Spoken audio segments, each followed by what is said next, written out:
What's up, everybody? This is Chris Nichols, and you're listening to an episode of the Nichols&Dimez Show featuring Nick Komodina. Enjoy.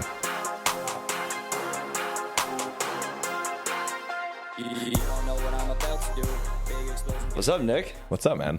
Dude, thanks for coming on over. I'm just good to have you back in San Diego. Thanks for having me. It's good to be back, man. There's nothing like getting out of that airport and smelling the ocean. Man, I know exactly what you mean. I was just telling you, growing up, visiting family out here from Hawaii, I always felt that clean air just coming off the ocean from that airport. Man, yeah, I didn't realize how much I missed it until I walked outside and just... Yeah, dude, it's home. There's no place like it. It's home. That's all it is. It's home. Yeah, man. Well, let me give everyone a quick intro on you, Sure. And then we'll get into your story. And man, you got a lot of cool stuff going on. So I appreciate that. Yeah, I like to think so. All right, well, guys, I'm here today with Nick Komodina, who is a business energetics coach, speaker, and mentor. He is also host of his podcast, Headstrong, and puts on a quarterly event called Rise. His early success came from his entrepreneurial approach in fitness, which included personal training, opening and operating his own gym, and selling supplements and apparel. Nick is originally from San Diego and is currently based in Austin, Texas. So, man. That sounds about it. Well, that's it. That's about it. That's the podcast. That's the pod, huh? That's me. Oh, man, dude. Yeah, well, I know you've got some a few stories in between just from our conversation recently. A couple. So, man, how about this? So, Austin, Texas, dude, how's that life like compared to San Diego, just overall? It's hot. Yeah. It's really hot. So I moved to Austin in May. Yeah. And since I've been in Austin in May, I think I've spent more days out of Austin than I have in Austin because I travel so much. Really? So this was actually this was the first time since I moved there where I had 4 weeks consecutively home. And then I shattered my tooth when I was in Orlando. So now I'm here this weekend to fix my tooth. So I ended up having to travel anyways. Well, it worked out for us. I'm gonna just fix this. Oh, for sure. Yeah, to that. Okay. Keep talking. Okay. Yeah, no, man, it's good to have you back. But so just for context, Emily Hayden, she was a recent guest of mine. She's a mutual friend of ours, and she actually recommended you as a guest, and I'm glad she was able to connect us. So shout out to her for that. Yeah, definitely. Emily's the best. Yeah. So how did you guys know each other? You guys, she spoke at one of your Rise events recently, right? She did speak at our Rise event. Yeah. We've known each other for years, actually. She's spoken at another one of my events. I did a team retreat in Sedona. Okay. When I was fitness coaching. Yeah. Had about 70 of my clients go out there, and she came out as well and stayed the weekend with us. And yeah, I facilitated a talk and some workshops with my team. Everybody loved her. Yeah. I actually don't know the genesis of mine and Emily's relationship, to be honest. Now that I think about it, we've known each other for some years. Yeah, man. There's a few people like that where you become close over the years and you kind of forget where you're it started. Just kind of like there all of a sudden. Yeah, that's interesting. Now that I'm thinking about it. Huh. Yeah. Well, that's cool. But you've got. The story that I know so far about you is incredible, and Thank you. I'm trying to figure out the best way to get the best parts to the audience. I think a good way to start would be, let's just talk about how you grew up, because I think that'll tell people who you are, where you come from, and what made you entrepreneurial, what made you the way you are, and just from the experiences you've had. Sure. So what was life like growing up in San Diego for you? Well, so I didn't grow up specifically in San Diego. I actually grew up about maybe, say, 2 hours inland in the mountains. I lived up kind of, you know where Julian is?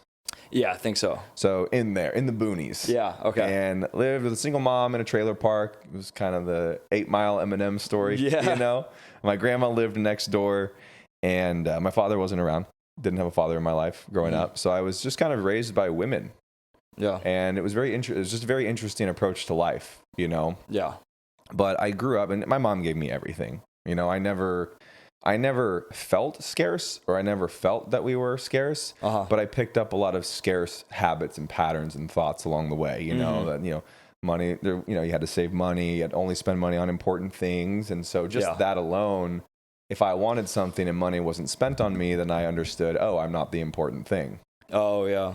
So there was this very interesting And I think it's just fascinating how impressionable we are without context when we're young. Right. You know, so there were so many things that I had to unpack and reprogram from my childhood. Mm-hmm. And it's not like my mother, no parent ever means to do that. You know, my mom loved me the best that she absolutely could, mm-hmm. and still fucked me up accidentally. You know, like it just happens. Yeah. And so that's why there's nothing but gratitude and just complete love for my mother and just empathy now, because I understand how hard it was. For sure. And so, yeah, I just grew up understanding that there was never enough, mm-hmm. and kind of the true measure of a man solely relied in how much money he made. So I learned that there was never enough and that I was never enough. Yeah. So it was a very interesting place to be operating from. It kind of plagued my whole life. You know, I lied, I cheated, I stole. Money would completely take over my nervous system. Mm-hmm. I would be at parties in high school and walk into the parents' room to go to the bathroom and open up the drawer. And if I saw, you know, $10 bills, $5 bills, my whole body would freeze. Damn. And I would look at it and I would steal it. Wow. And I would, and I would steal it, and I would hide it and place it. I remember hiding it not in my shoe, because I remember thinking 10 steps ahead and thinking, if they tell me to take off my shoes, they're going to see it. So I hid it in my sock under my foot instead. And sure enough, the money went missing. They asked everybody, and they said, everyone take off your shoes. And I took off my shoes. They were like, all right, Nick's good. And I was like, yes, I got it. And I remember that so clearly. I had to have been either a sophomore or a junior in high school. Yeah. So I was young, you know, I was a punk kid. And I remember looking at the money. It was a Ziploc bag. It was probably $200 of $20 bills. Yeah. And I took half. Damn. And I remember, like, my thought process at the time was, holy shit, you know how many California burritos I could buy with this? You know, like, that was really my thought process, because I was thinking food for after school, gas to go in my car. Yeah. Like, these things, because I knew if I asked my mom for that money, she didn't have it. Yeah. You know, and it became this interesting balance of, I'm working so hard. I was working 4 jobs, didn't have a lot of money, and I needed more for survival. Mm-hmm. So I stole. But then the interesting thing about that is, even though you do it, quote unquote, for survival, you still know to your core that it was the wrong thing to do. And so accompanied with that was a lot of shame, a lot of guilt, and then a lot of anxiety, because now I have this story in my head that I'm a thief. Oh. And so now I start treating myself as somebody who is less valuable in society, which means I start to have this energetic signature that makes other people treat me like I'm less in society. Mm-hmm. And it reinforces the behavior. And I start having things in my life that are equal to the vibrational means of somebody who is a thief. Yeah. And so my life starts to look very much like poverty.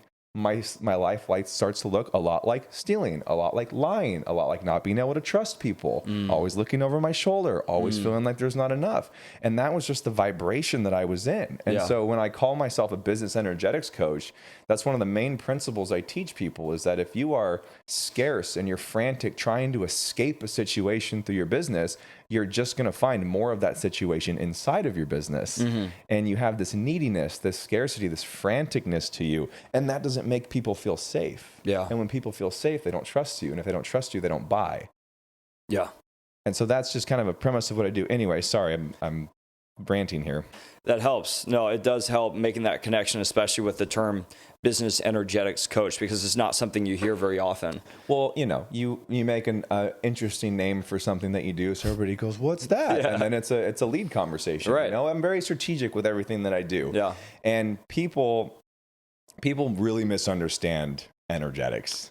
Yeah. Really misunderstand, and they think, I mean, you can look me up on the internet, on Reddit, all these troll pages that say I do like spinal energetics and, you know, make people have these energetic spasms and exorcisms and all of these things that are just the furthest thing from the truth.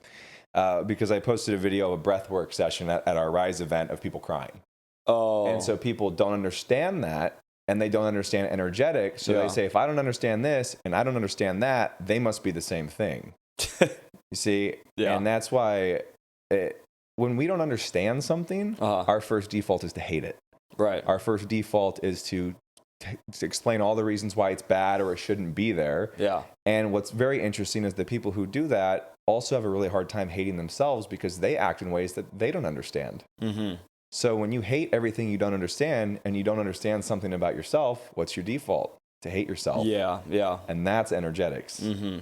You're in this energetic signature of hate. You hate everything outside of you because you hate everything inside of you. Yeah. Because it's way easier to hate than it is to understand. Right. You know, and that's what's really important with the world. And I have so much empathy because this was me. Mm-hmm. And I looked at the world, but I didn't see the world. I saw my wounds. Yeah. The world is abundantly empty. Yeah. It's black and white. It's a black and white photo, and we paint it with our wounds. We paint it with the color of our wounds. And that's really a dangerous place to be in, kind of trapped in your ego, you know, because if you don't understand what you're looking at, it doesn't matter what you see. Right. It doesn't matter what you see because you don't understand it. So when people look at what I do or my events or whatever, and they say, "Oh, scam artist, a cult leader, he's satanic ritual," just the craziest shit. That's wild. You know, it's bothersome because of the people that it turns away who genuinely wanted to, genuinely don't know better and take other people's word for it. But as far as worrying me or affecting me personally, it doesn't do it because I understand they have no idea what they're looking at. Right. Well, it also just getting that feedback, that criticism in general means you're doing something right. It just you're having an impact. Well, it shows me how much our Rise events are needed because of how easy it is for people to hate, how easy it is for people to judge, how easy it is for people to culinate and believe something without any of their own critical thinking. Yeah. Right? Oh, this guy said it was a scam, therefore he's a scam artist. Yeah. That's exactly why we need people to come back home to themselves. We need people to, and a big part of our events is the meditations and the breath works. Yeah. Releasing those energies and those stories and all the density that people hold on to that allows it to be so easy to snap, so easy to hate, so easy to judge, so easy to play a victim. Yep. When people let go of that, and in the moment, I mean, we had so many people walk into Rise feeling so lost, so chaotic. 3 people were suicidal, left saying they no longer felt that way, which was huge. Wow. But on the last day, seeing people finish the last breath work, and we have it on video after the last breath work, I let everybody just settle for a little bit, and everyone just starts hysterically laughing. Really? I mean, for 30 minutes, cackling because they found joy. That's awesome. They let go of all the judgment, all the fear that we had unpacked so much for the whole weekend that after it was all done, all that was left was the truest actualization of who we are, which is love, joy, and enlightenment. Yeah. And it was like their inner children were all out just and just sitting in that was so healing. And that's what we need more of. And that's why I do it. Yeah. Well, dude, I love that. I mean, it's a good taste for us of the impact you're having, what your goal is to do in today's work in front of you.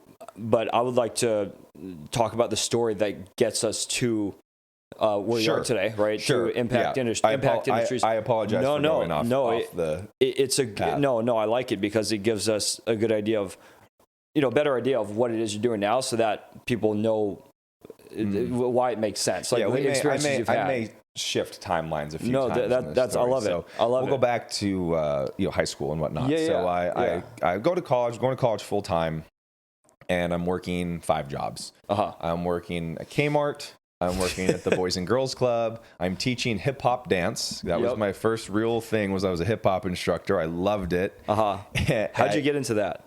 My mom in 6th grade was like, "You need to do something," and she made me join a jazz class, and I fucking hated it. And I walked past a hip hop class one day at the studio, and I said, "Okay, if that's what I want to do. Yeah, that looks cool." And the rest is history. I did that all the way through college. Okay. And so I was teaching dance. I was working at a gym, and I was trying to personal train on the side. I was writing workout plans, meal plans for people, everything. So I was just full hustle mode. But what was interesting is I was spending so much time chasing money that I had no time and no money. And I thought, what the fuck? Yeah. How is it possible? I'm working all these jobs. I'm nonstop. I'm waking up at 3 a.m. to go to the gym before I go to school because I have to go straight to 2 different jobs back to back. You know, how do I have no money? Yeah. And without realizing it, I was just in the rat race. And the rat race is what's been, you know, depicted for society to go through. Right. Because if you can keep people in that race, in that frantic state of survival, where the only thing they can focus on is, I got to get back to work. I need more hours. I need more work. I need more hours. They don't have time to think for themselves. And if people don't have time to think for themselves and they're stuck in fear, they're significantly more susceptible to influence. Yeah. It's all a business. And that's not conspiracy. That's real shit. America is a business. It's a corporation, and it is designed to enslave us as workers so that the big people up top just eat all while everybody else suffers. Right. And my desire is to break as many people out of that as possible. And so I really went through this whole phase of only doing things to serve myself. Yeah. Because I was so stuck in scarcity. And I segued, and I personal training job. That guy opened a gym. Kind of, you know, he promised me to be the partner of his gym. Yeah. And I'm 19 going, holy shit. Right. You know, this guy said I was the partner of the gym. That's it. Yeah. I didn't know what a contract was. Ignorance was bliss. Yeah. Build the whole gym out, get all these members. And he goes, why are you telling people you're the owner? I'm like, what? That's what you said. He said, I never said that. I said, you absolutely said that. He said, no, you're my manager. I was like, okay. So do I get a salary then? So no, you don't get a salary. I'll let you keep whatever money you make from training your clients. You don't have to pay me rent. And I said, okay. You know, 19, whatever, don't really have any options anymore. I left all my other jobs. So I worked at that gym for free from about 6 a.m. to 11 p.m. most of the week and weekends, and did that for a year. But were you actually making money off clients? I was, that was the most. I was making a little under $4,000 a month, which for me at the time was unreal. Great. Unreal. I could be at the gym all day. I'm hanging out. I'm training clients. It was new. It was fun. I was good at it. It was amazing.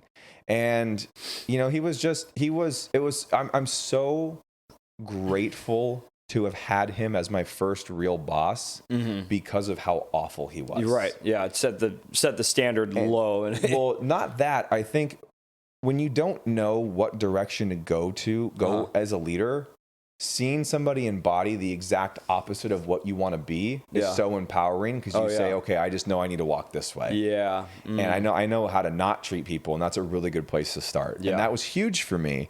And so he ended up firing all of us Sunday night via group text when we had all of our clients in the morning, because he was so awful. I had started talking to the other coaches or the trainers saying, hey, I think I should start my own.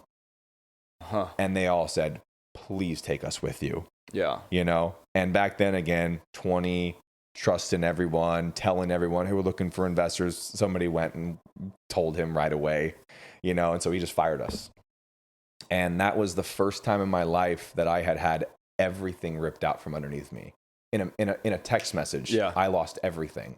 I had no income. I was in a new place. I had bills to pay. I had clients that I needed to serve, and it was just gone. Because I gave that power to one man. Yeah. I let one man's temper as a man-child be able to dictate and run my entire life, really. And in that moment, I had a decision. And I honestly, my girlfriend at the time, her name was Bree. I don't think I would have been able to make it through that if it wasn't for her support. And, you know, our relationship did not end well. But in that moment, I don't think I would be where I am today had she had not been there to hold me. And so that was just so invaluable, having a woman in my life at that point in time. Yeah.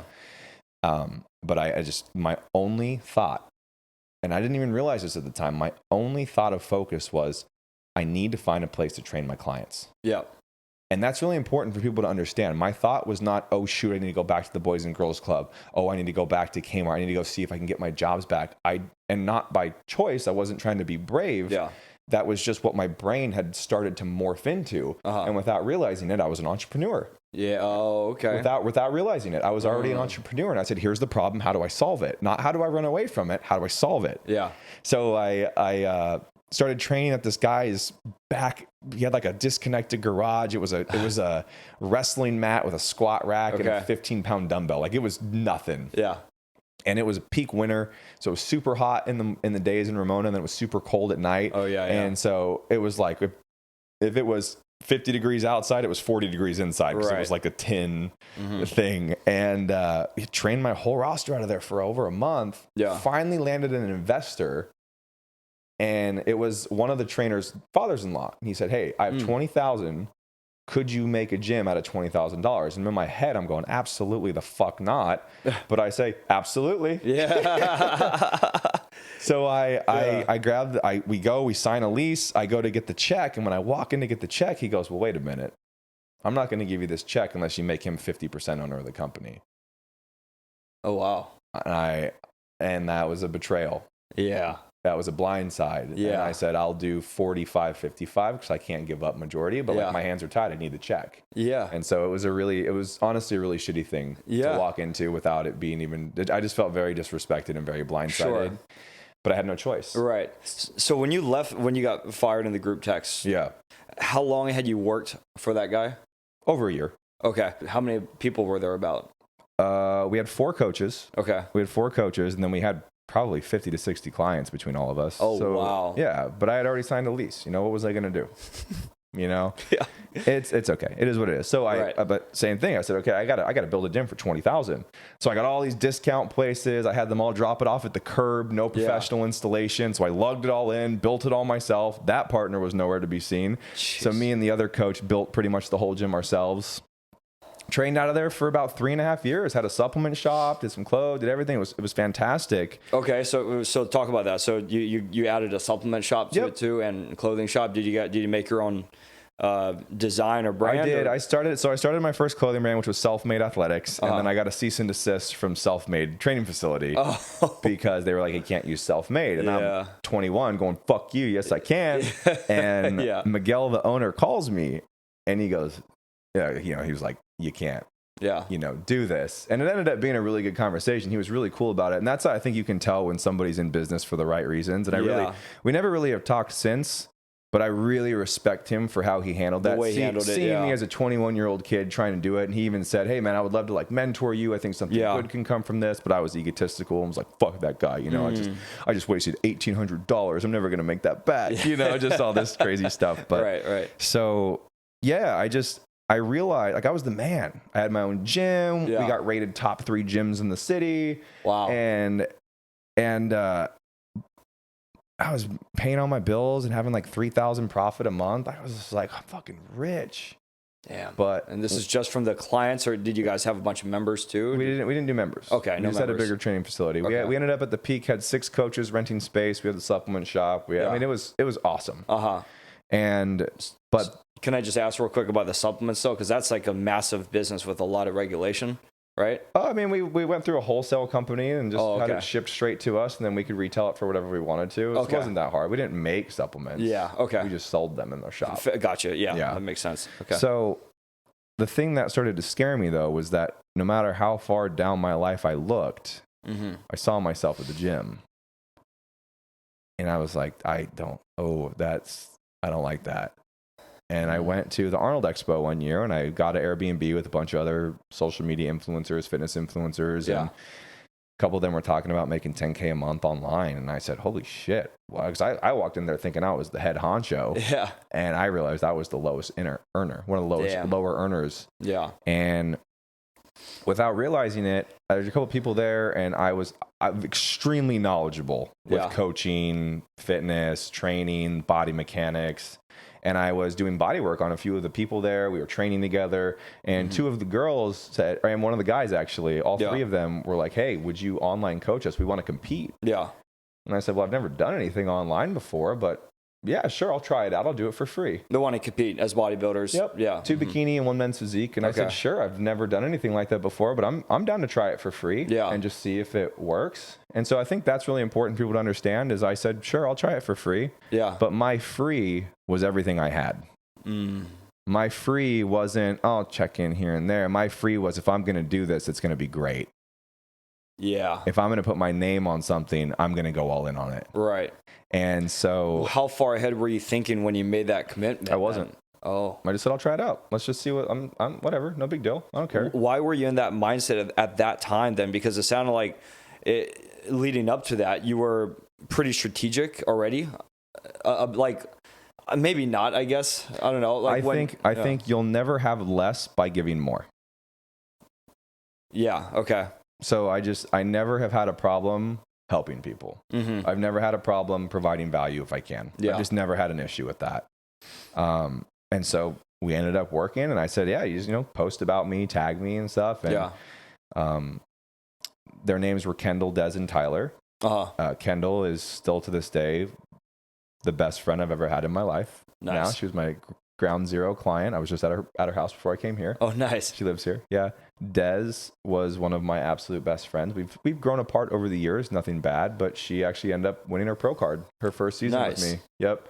And the relationship that Des and I had while coaching was what skyrocketed everything for me as an entrepreneur. And I don't think there's ever words that could ever describe how grateful I am for what that woman actually gave me. And we had an equivalent exchange. Yeah. I gave her all of me, she gave me all of her, and we had such a great relationship during it, and people were inspired by that. And then people just started reaching out like crazy to coach by me. Wow. Dude, it's amazing. That's what it is, right? You get the right referral, the right customer. Well, something that I try to teach all my clients now is you got to realize one person can change your life. Yeah. It's one client. Exactly. It's one post. It's one podcast. Yeah. It's one YouTube video that changes everything for you. Yeah. If you do it as significant as you can. Yeah.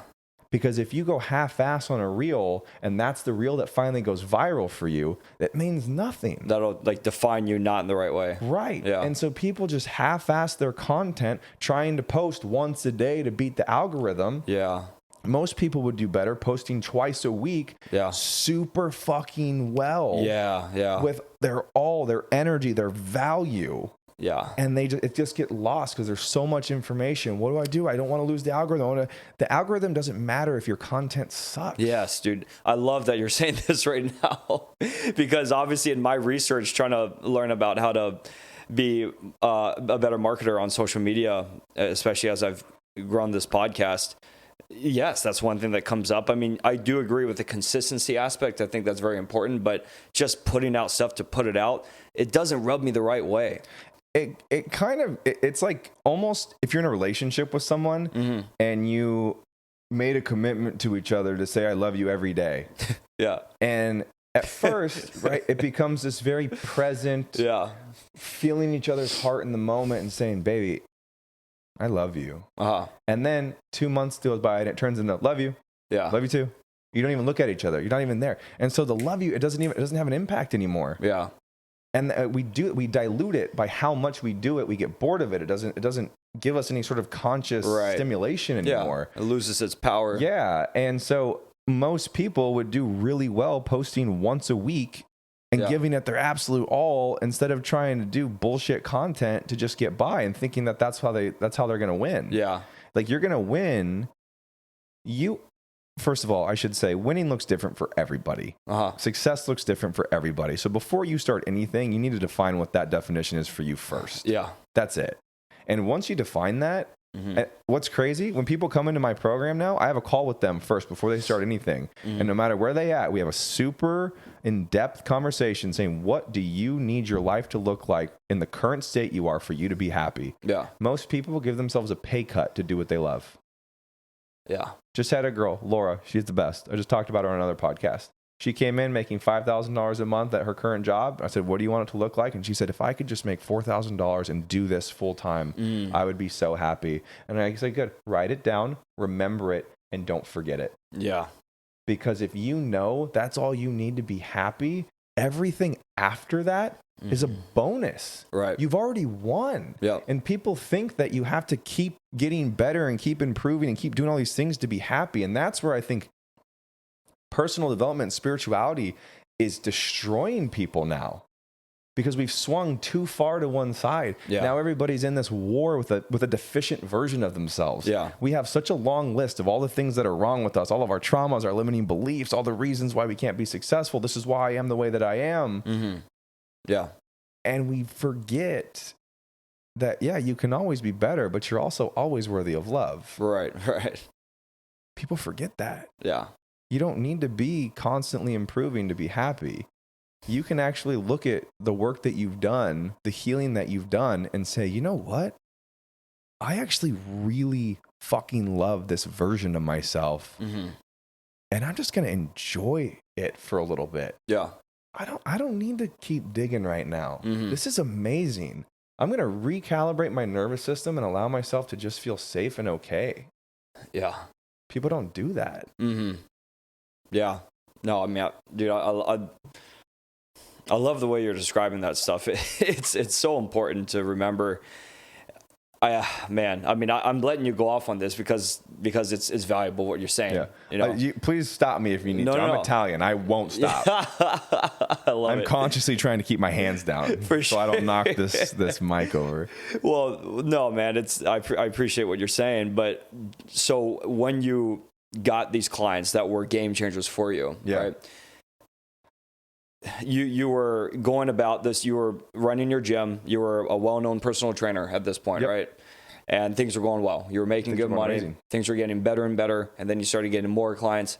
How long did this go for being the fitness guy, being, whatever you called yourself at that point, running the gym, running all this other stuff? Yeah, I was Nick the trainer.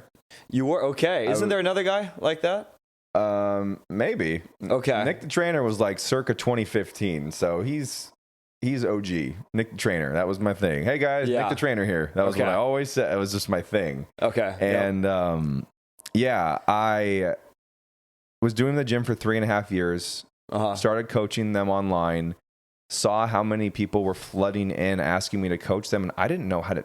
Here's another thing. I had no idea how to do that, and I just said I'll figure it out. Yeah. So my first 20 fitness clients, I was checking in with them once a week on Sundays via text. Right. They would text me their photos, their weight. We would text back. It would take me all day to do 20 check-ins. Yeah. But I was charging $200 a month.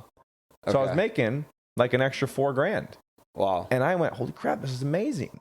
You know? Now, actually, I think that was wrong. I think I was only doing 10. I think I only had 10 before I closed the gym. So I might have mixed some stuff up there. Right. But I think an important point, though, these were mostly bodybuilders, like legit. They all wanted to compete. All probes. Okay. And so I made the decision. Yeah. And I said, I can impact significantly more people if I go online. And I think I need to. And I said, I'm never going to do it if I stay in this town. So in 30 days, I closed the gym, sold all the equipment, and I moved to downtown San Diego. Okay. And in a week's time, I lost 80% of my income, 80% of my income, because I wasn't personal training people anymore. Yeah. I was like an hour away, and my living expenses doubled. And I sat and looked at my bank account, and I said, okay, I have 2 months to make this work, or I'm homeless. Wow. Another important thing to think of there, that my thought wasn't, oh, I could go live with my mom and her boyfriend. Yeah. If I don't do this, I'm homeless. Yeah. That was it. Mm-hmm. And so I said, let's fucking rally. Yeah. And a year went by going all in, winning shows, winning trophies, Des going pro, Kendall winning shows, Tyler, everyone was just winning shows.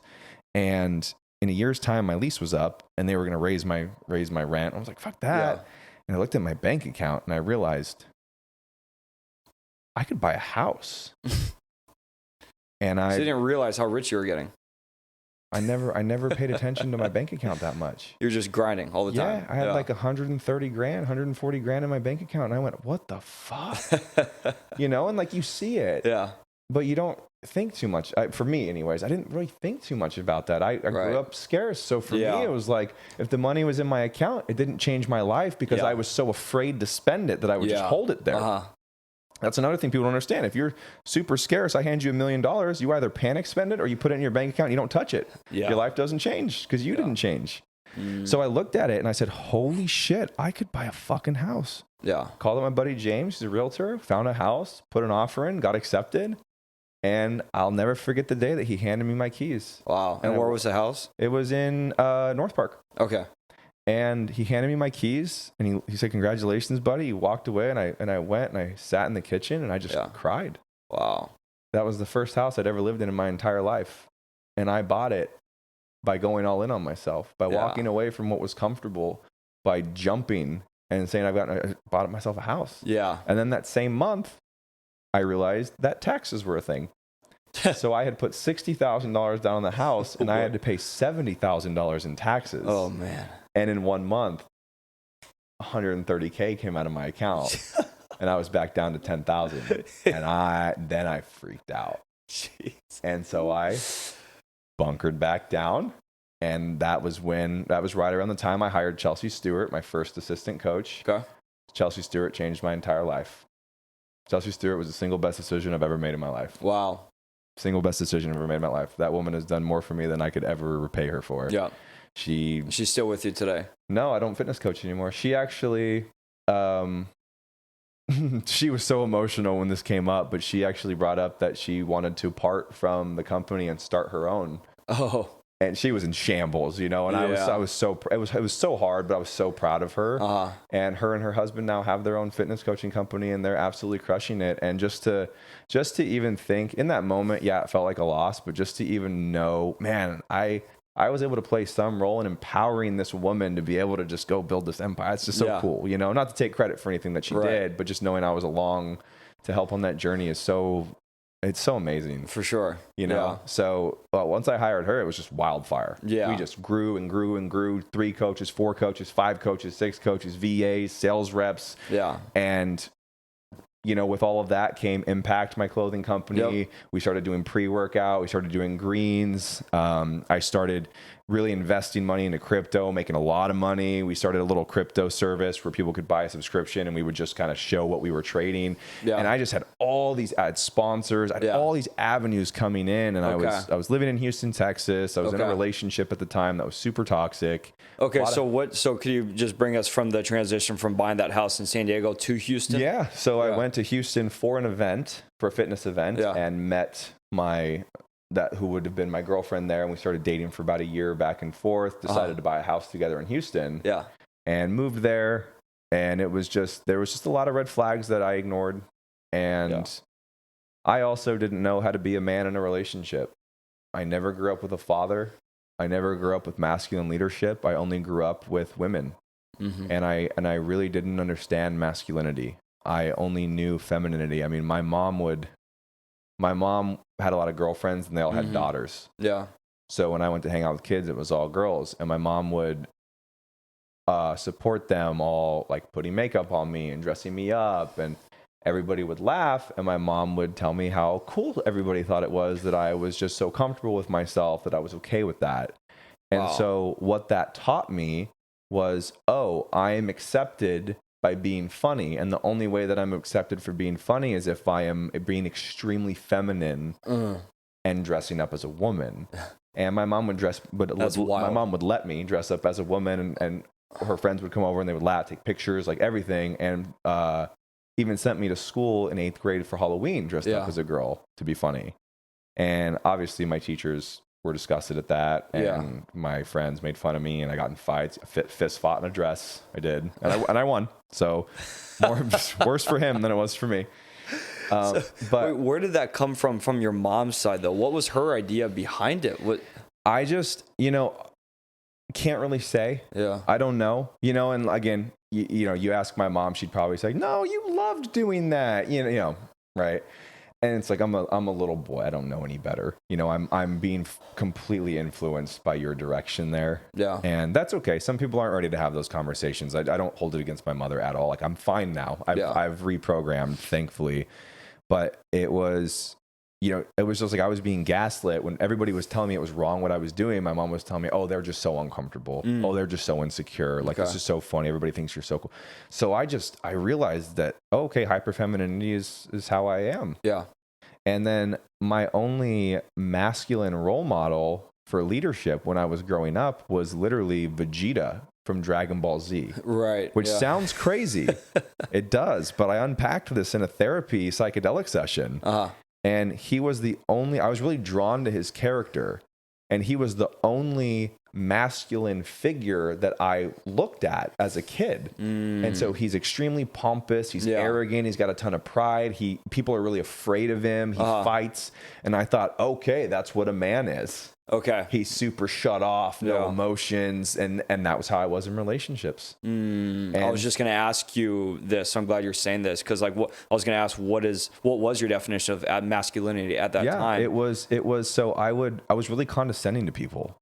I would put people down. And for me, I was joking. I was super sarcastic, but it made people feel really bad. Yeah.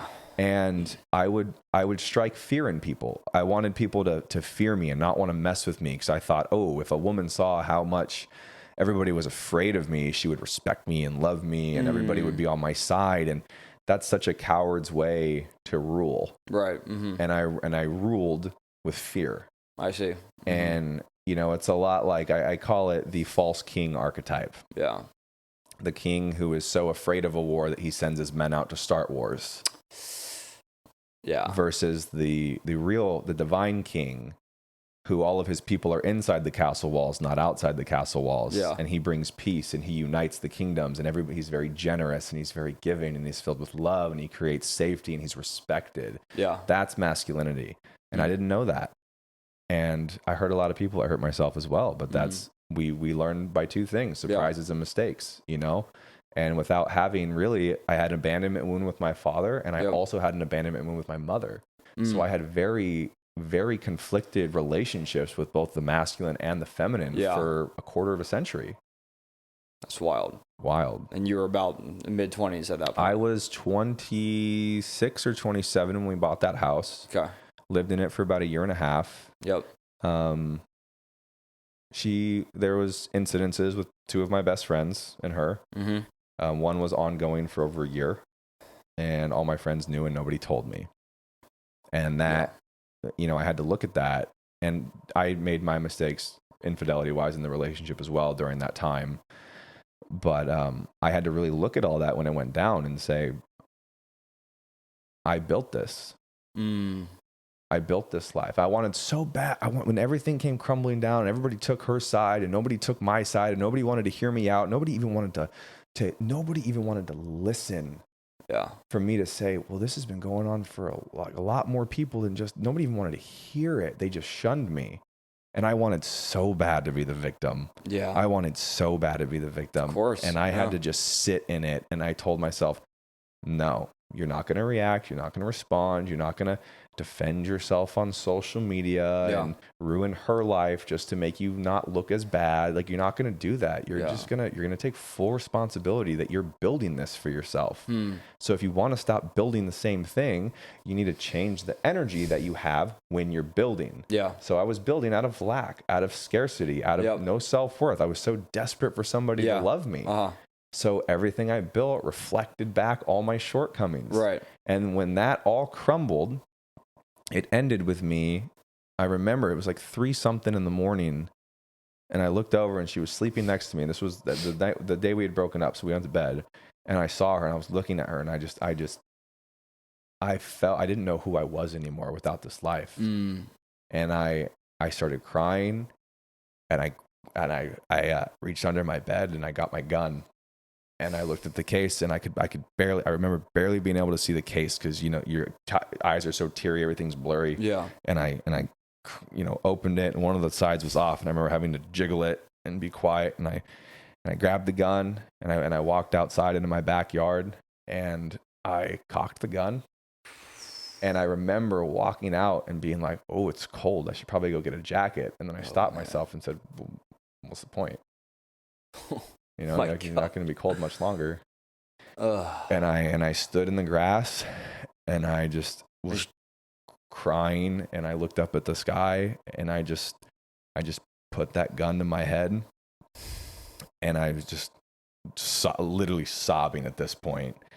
And I didn't want to live through that pain. Yeah. And the loss of an identity that you've been so tied into with your ego feels like a death. Yes. Yep. And so you feel like the only way to relieve yourself is to literally die because you are dying. Right. And so my ego with that whole story was dying, and I didn't know what to do. And so I put that gun to my head and I started to squeeze the trigger and I heard a voice behind me say, no. Holy shit. And I turned around and nobody was there. And it freaked me out because I thought someone was in my backyard, right? And I and it kind of snapped me out of it. And I went, what the fuck are you doing? And it was like I sobered up instantly. Oh my God. And I went back, I put the gun back in and I just slowly got back into bed. And she was still sleeping. She was still asleep. She had no idea. And I just fell back asleep. I wrote a suicide note in my phone and everything. Wow. I actually read it at my last Rise event. Wow. Yeah. Okay, that's a crazy story. Yeah, Emily actually read old letters to herself during her speech, and it reminded me of it. And I looked in the notes of my phone, and it was the same date, the same time. I hadn't opened it since. Wow. And I was like, I'm not going to open it until I read it.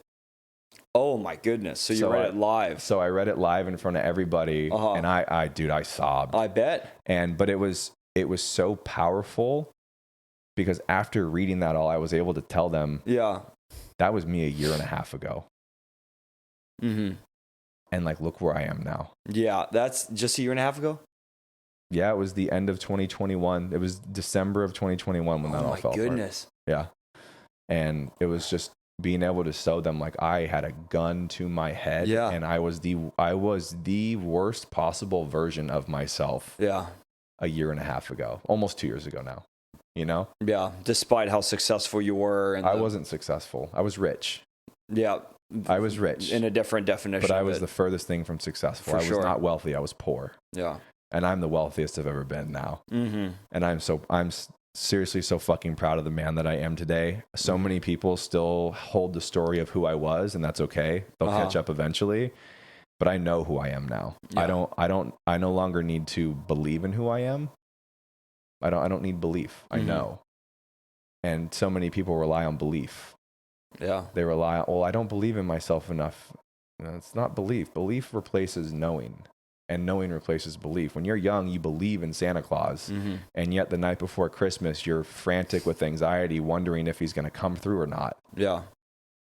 But once you know Santa's not real, Christmas Eve, you go to bed, you're excited, but when you wake up, there's going to be presents. When you wake up, you're going to have family time. It's going to be good. You just know. Yeah. You don't need to believe anymore. And when you have that knowing, you have that groundedness. You have such this assuredness of life. And that's where people need to get with themselves. When you know yourself, doesn't matter what anybody else says. Yeah, man. Well, thank you for sharing all that. Yeah, my pleasure. I think it tells a lot. I mean, just the details and the stories. And I mean, that moment, you didn't tell me that. I'm glad I heard it for the first time here on this podcast. Man, but I want to take... It's all written in my book, coming out soon. Okay. Well, let's talk about that in a bit. But how did this all translate into you founding Impakt Industries? So the transition, so at that point, you were still deep in the fitness game? I was. Right. Yes. And when that all happened, I packed up the U-Haul and I drove back to San Diego and moved instantly. Immediately moved. I said, I got to get away from here. Yeah. And... You're in Houston. I was in Houston. It was a long drive. Yeah. And... when I got back to San Diego, I just sat with myself for the first time in my life. And I realized I had been bulldozing my way through every wall that had ever presented it to myself ever in life. I had never taken a second to just rest. Yeah. My girl, that girlfriend and I, we went to the Maldives, one of the most beautiful places in the world, for 9 days, and I worked the whole time. Wasn't present at all. And that is a huge regret of mine, because I saw how painful it was for her. But I couldn't stop. And so I decided I'm going to sit with myself for 4 months. I'm going to let all this come out. I'm going to let everybody hate me. I'm not going to defend. I'm not going to fight. I'm not entertaining this energy anymore, because it's no longer who I want to be. Yeah. If people want to hate me for a one-sided story, so be it. I need to learn to love me for once. That's it. And I can't love me if I'm battling hate. Yeah. I can only love me if I'm accepting who I am. Right. So I sat for 4 months, and I got invited to a church retreat, actually. And I was like, okay, I'm not a man of God, but 3 different people texted me about it. So I said, all right, I should probably go.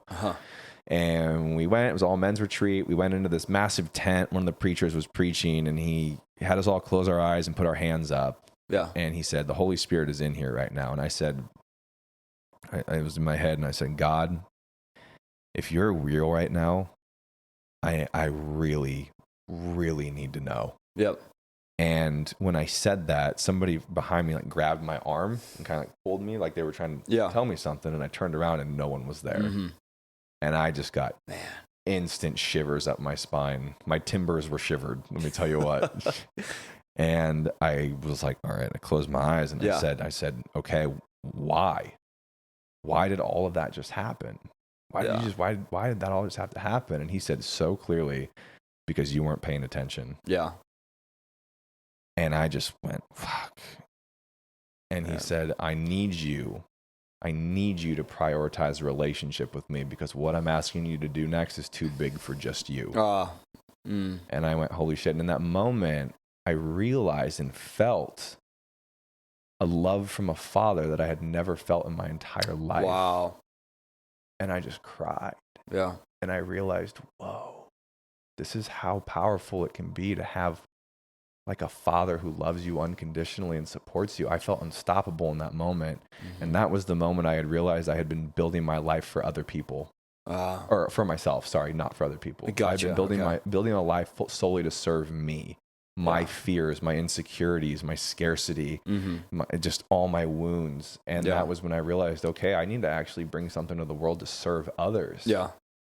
And then that was when Impakt Industries had its genesis. And that was when we started the mastermind in November. Yep. And that's where we help entrepreneurs bridge the gap between spirituality and business, make sure they're doing all the work that I wasn't doing. Yeah.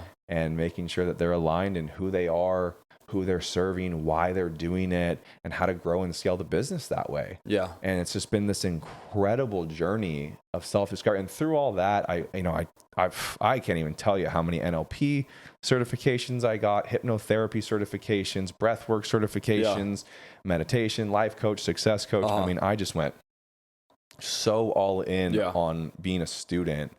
And I still do. I always have at least one continued education course up at all times that I'm doing. And just really have expanded my capacity to serve so fucking much. And I just, honest to God, think and care about money the least I ever have. And in this it's basically going to be about a year since inception of the mastermind, and we're going to hit 7 figures in the first year. That's incredible. And that's the first time I've ever done that in a business. You know, I've scaled multiple businesses to 7, but I've never done it in a year. And so to see me let go of so many beliefs that no longer serve me and become very grounded in who I am and no longer need money for validation of how valuable I am as a man. And just to see me opening my heart more and more every day and just genuinely give a fuck about people, and how that just immediately compounds in the monetary realm. Yeah. I see money as energy. Mm-hmm. You know, and you've been in a relationship with someone who has that really needy energy. It repels you. Neediness repels you. You're like, God, get away from me. Yeah. Mm-hmm. But when you're generous and you're open and you're relaxed and you're laid back, you soften, and then things can just flow through you. You're in that whole portal of abundance, that whole void of abundance. Right. When you're generously giving from your heart, no matter what. Even if you're scarce, even if you can't pay your bills this month, you're still just giving value to people because you're just you no longer believe. Yeah. I don't believe that my wealth is there. I don't believe that the universe is abundant. I know the universe is abundant. Right. Mm-hmm. And so I don't have to worry about anything. Yeah. And when I can really surrender to that, name of my book, when I can surrender, that's when life begins. You're the most powerful when you're in your surrendered state. Yeah. I feel like that was just an incredible preview of what your book is all about. I'm very proud of my book. When is it coming out? My goal is to have it my writing of it done and sent to my publishers fully by November 9th. Gotcha. Okay. So still writing it. That's awesome. Okay. Yep. Okay. So Impakt Industries, amazing story of how you got to that, and was a part of the reason why you just left the fitness work you were doing completely behind, because you just needed a 100% new scenery transformation and everything you were doing, not just living in Texas and then coming back here. Yeah. I still have about 10 fitness clients. Okay. And so you kept some of that. They're people who will be my ride or dies. I love them so much. Yeah. And I have no problem giving them my all still to get them their goals. But when I realized the energy that I had built that whole life with, I realized none of that could come with me. Gotcha. That's it. Yep. That's what I was asking. Because what happens is we'll build something up in a wrong energy, and it'll halfway topple, and we're too afraid of starting from the ground. So we'll build up from this halfway point again. And this whole foundation has that old energy in it still. It still has the fear, the energy, the lying, the negativity. Yeah. So you'll build up higher and then it'll crumble again. And we just keep doing it. And you have to let yourself and your life completely crumble to the ground. Yeah. If you want a new life. It's a law of alchemy. For sure. One of my favorite laws of alchemy is the law of equivalent exchange. Yeah. And that states that humankind cannot have something without first giving something in return. Yeah. To obtain something of equal value must be lost. Lost, which means you have to experience a full loss before you get the new. Yeah. And I interpret that as a life for a life. Your old life for your new life, your old business for your new business, your old relationship for your new relationship. You have to lose it first. And you have to sit in the void of not having the old and not having the new, because in that void, you have to learn how to surrender. And when you surrender, you trust. And the more you get back to trust, the more you get back to love. And love is really all there is. Yeah. Love is the most abundant source that we can possibly have. And you have to tap into that with courage. 100%. Otherwise, it doesn't work. Yeah. Man, good stuff. Everyone's definitely getting a very good idea of what you're all about. I hope it's providing value for some people. Yeah, it is. No, it is. And just to package it up with what you're offering as far as packages, products like Impact Mastermind, Rise events, your podcast. Can you just tell more tangibly a little bit about each of your services offerings? I'll start with Rise, because Rise is coming up November 2nd, 3rd, and 4th in Austin, Texas. It's a 3-day event. I'm catering all meals for you. Breakfast, lunch, and dinner, all taken care of. Nice. $497 are the ticket price, which is quite literally as cheap as I could possibly make it. For 3 days, all meals included. So we do guest speakers. I teach multiple times a day. We do meditations. We do breath work. And it's really about our premise of the event is raise the bar for what it means to be human. Yeah. That's what our slogan is, I guess you could say it. And it's really about bringing people back to the present moment for once, allowing them to look at what they've been carrying around, what does serve them, what doesn't serve them. Is your views of the world your views, or are it your parents? Is it your past relationships? And we allow them to be fully seen, held, understood, and supported in a community of people. And so during the breath work, people will scream, they'll cry, they'll bellow. And so for them to do all of that, and they've had their whole life being told they're too much or they're overreacting. So for them to let out everything that they've needed to get out and just be met with pure love, pure acceptance, no judgment, it's so healing. Yeah. And so when we let go of everything that we no longer need, you recalibrate yourself to who you are, you remember how powerful you are, and then you have all these workshops for you to get crystal clear on what it is you want to do in the world. Now you have this whole family and community that you've been accepted into. You leave from that event ready to change the world. Yeah. That's why it's called Rise. Nice. Incredible. Yeah. The mastermind would be the continued integration from Rise, I guess. And the mastermind is same thing. It's actually the same price. It's $497 a month. And you get one-on-one coaching with me. We do check-ins every 2 weeks. We do support calls every week. We do we do support call every Tuesday.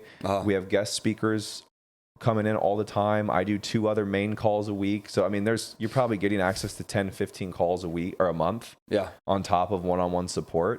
Headstrong. Headstrong podcast. It's just basically kind of everything we've talked about here. It's just, again, my views on the world, lessons I learn. I bring guest speakers on. It's just really helping people be headstrong. Yeah. You know? Yeah. Love it. Yeah. And then, like I said, the book is going to be the book I'm really, really inspired to release to people. I'm going into a darkness retreat for my birthday this year. So what does that mean? I'll be in a cave in Guatemala in pitch black soundproof cave for 10 days. Wow. Yeah. And it's on the same dates as my birthday. So my goal is to get everything that I'm trying to bring to the world brought to the world before I go in there. Because I'm 29. It'll be my 30th birthday. And so I'm really just trying to get the last things out to the world in my quote unquote 20s. Yeah. And so I can go in there with as naked as I've ever been and integrate everything from the last decade and just come out ready to serve the world in a different way. Man. Is that just you, or do other people join you in that? Okay. Wow. It's just me. Do you have a leader or a coach? Yeah, we're facilitated. Got it. I'm facilitated during it. They bring you 2 meals a day. So that in itself is a spiritual practice for me because I love to eat. I know, yeah. So that's gonna be wild. It's 10 days of no human interaction and you're just with yourself. Yeah, I'm really excited for it, actually. It's probably going to be the most transformative thing I've ever done in my life. Yeah. You know? So I'm just really excited to, like I said, because we're finishing a business course right now, and I'm actually going to release that for free. I've decided. I was going to charge $1,000 for it. It's probably 50 hours of training, and I'm going to give it away completely for free, and it's going to go out to my email list on the day of my birthday. So if you guys want to join my email list, just go to my Instagram. It'll be completely free. Don't know why I decided to do that, but fuck it. Yeah. So I want to bring that. I want to finish the book, and then I'm actually currently producing a melodic dubstep album. Okay. Yeah. It's nice. It's kind of a heartbreak album, actually. Really? Yeah. Melodic dubstep. So you DJ too? I do DJ it as well. Started learning how to produce, and I hired a male vocalist, a female vocalist, and then a master producer to help just kind of sound engineer it at the final product. Wow. Yeah. So it's just really, it's been really amazing to process emotions just from, all the heartbreak I've had in my life. Yeah. And so just really tapping into that and giving it a place to come to life has been unreal. Yeah. So I'm excited to get those 3 things out before I head into that cave. Yeah. That's amazing, man. Well, I want to bring all the business side of what you did together, and a couple questions that come off of that. One is more around if you could give a more general, it could be a specific answer. And you've talked most of this podcast about the challenges that got you to where you are today, but more from a business standpoint, if you could pick the biggest challenge you've experienced or have experienced more generally throughout entrepreneurship, is there anything you could share? I would say the biggest struggle in regards to business. Yeah. I honestly think I would say the beginning with the betrayals from the gym, and so I just not really knowing how to navigate that. I didn't really know how to communicate. Yeah. So I think all things business wise that I've struggled with have come from my lack of learning how to properly communicate as a leader. Yep. And have hard conversations and have candor when you're saying the hard things. But to be honest, dude, business has been pretty fucking awesome for me for the last 12 years. Okay. Yeah. It really has. Mm-hmm. When everything happened with the past relationship, I lost a lot of clients in business, and that was really hard. Kind of having to rebuild myself from harsh judgment was tough. Right. Mm-hmm. And I still have plenty of it out there. Yeah. I really do. But having to rebuild myself, my business, and trust for people again from very harsh judgment, that was probably the hardest thing business-wise. Yeah. Yeah. No, and it makes sense with what you were saying earlier about how when you were at that dark point in Houston with your girlfriend, you had the moment out in your backyard. Right. But you said how you accepted how things turned out much more quickly at that point. You said, I built this, right? Well, that took time. Okay. How much time would you say that took? Well, I'll say this. 21-hour ride in a U-Haul with no stereo. It helped. You're going to find some demons. Yeah. It was hard, but that was during that drive. I cried so much on that drive. Man.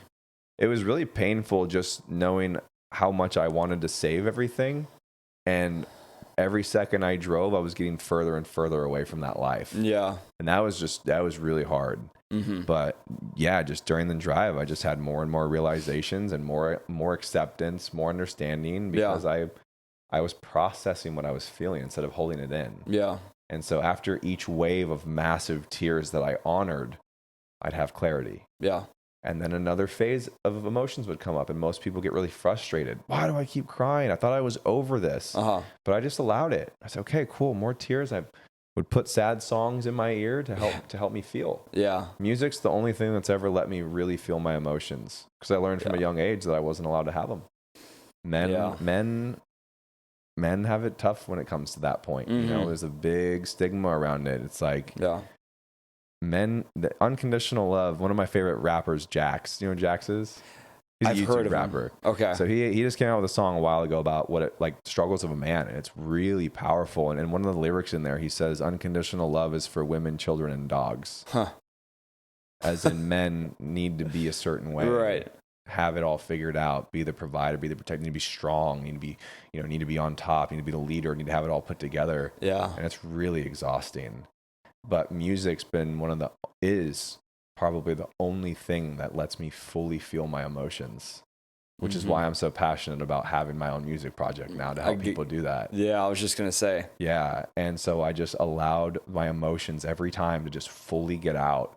And after each one, it was more clarity. And then the next wave would come, and I would just feel it all the pain. I would just turn up the dial as much as I could. That burning chill in your stomach when you have that heartbreak. And I would just feel it all to the point where I was about to throw up. Yeah. And then I would release, and I would have more clarity. And just 21 hours of that. Yeah. And I understood, okay, I built that, and it's my responsibility to build something different now. The more, like, the future that I want is going to take both hands to build. Yep. So if I'm holding one hand in the past and one hand here, I'm going to go nowhere. Yep. I need to fully let it go, accept it for what it was, and I need to put all my attention and focus on building something new, myself included. Yeah, that's real. Man, if there is like an entrepreneurial life hack, this is a question I ask towards the end as well, branching off of the challenges that you just shared. Sure. An entrepreneurial life hack that is against the mainstream belief, something unique to you based off the experiences you've had in business and in life. Is there something you could? Yeah, I think hustle culture is bullshit. Yeah. Okay. I think that I want to be abundantly clear on this, because I think this is the single most important thing to ever understand, is that if you are not happy with what you're doing, there's genuinely no fucking point in doing it. Yeah. Now, that's not to say that there's not going to be times in business where you have to roll up your sleeves and do some hard things. Yeah. But people do what they're good at, even though they hate it, because it's what's working. Yeah. And they're chasing money, and they're chasing financial freedom. And it's like, what are you talking about? Yeah. Like, entrepreneurship, we've completely missed the point of entrepreneurship now. Yeah. Everybody's just trying to rush to this financial freedom so that they don't have to do anything. Yeah. I promise you'd go crazy. The meaning to life is contribution. Right. And so you have to be able to contribute for the rest of your life in some way, shape, or form. And if you're not happy in how you contribute because you're always trying to get out of needing to contribute, you're fucked. Yeah. You're fucked. Like, our first Rise event, I lost money. Lost money. Yeah. This Rise event, I will probably lose money, probably more money, because it's at the Hilton. It's expensive. Yeah. And I make tickets as cheap as possible. Yeah. If we sell out, I break even. If we sell out, I break even. Yeah. Okay. And I will lose money on that event. And you know what most people will look at that as? A failure. You know what I see that as? No. I am doing exactly what I want to be doing. Yep. I won. Yeah.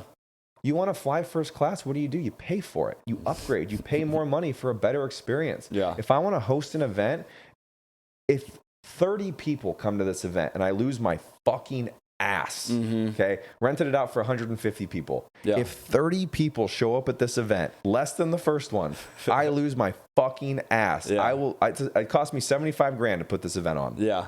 I will lose my ass. Jeez. And I will have happily invested in those 30 people's transformation, and I am still doing what I love. Yep. So I am using the money that I earn to pay for the experience I want in life, which means I won. I don't need profits to convince me I'm a winner when I'm doing what I love. Dude, I love your conviction on that. Such an important reminder. It's important for me and people listening. And so, dude, thank you for sharing that. It's my pleasure. Yeah. Man, this has been great, dude. Is there anything else from your journey that you'd want to add? You got another hour? I'm just kidding. I know, right? There's to be completely honest, there's a lot, and I would just say, it'll be in the book. Okay. The book is something the book and Rise. I share a lot of intimate stories at Rise because it's to help people. Yeah. You know, if you don't share what you've been through from the lens of a teacher, then what you went through was for nothing. Yeah. So that's what I would say about that. Okay. Nice, man. Yeah. Well, given the profile that I have on this show, someone, you know, it's kind of all over the map, but somebody who's an entrepreneur, who's built something, who's working on building something. Is there anyone who you know who you would recommend that I could have on this show? I think either my friend Chad or Caitlin. Actually, Okay. maybe even both of them because they're married. Okay. Two of my absolute best friends. Or Kendall. Yeah. Kendall okay. lives in San Diego, so that might be easier for you to facilitate. All three Nice. of them are three of the most amazing humans I've ever met in my life. Uh-huh. What do they do? Chad is a business coach for fitness coaches. Nice. Caitlin grew and scaled a $1 million plus fitness coaching company and recently just walked away from the whole thing because she wasn't passionate about it anymore. Ah, okay. Which is, I'm so proud of her for doing that. It's incredibly hard. She just came back from their wedding and said, I was not looking forward to coming back to work. And within 1 week, she let go of her entire team and dissolved the company. Wow. She honored herself. And I think that's the most courageous, inspiring thing that anybody could ever fucking do. Yeah. Yeah. And Kendall's a badass business coach. Nice. Yep. Love it, man.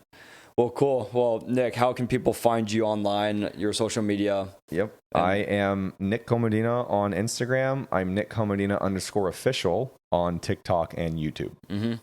Perfect. That's it. And as far as getting in touch with you, if someone's interested in being a customer for Rise or for Impakt Mastermind. Yep. I would, the Rise details are in my Instagram bio and on my TikTok profile. Okay. My Instagram, I'm on Instagram the most. My DMs are completely open for anybody always. So any questions, any support you need, that's where you can find me. Perfect.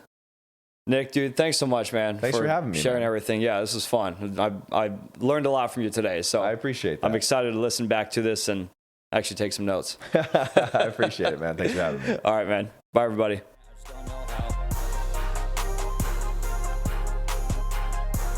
Thank you for joining our conversation today on the Nichols&Dimez Show. Please check out and follow my podcast Instagram at nicholsanddimezshow. I'd love to have you subscribe to the show on Apple Podcasts or Spotify or YouTube. You can also find it on my website. I welcome and encourage any feedback you can share in the reviews so I can continue to improve and develop the show. Thanks again and see you next time.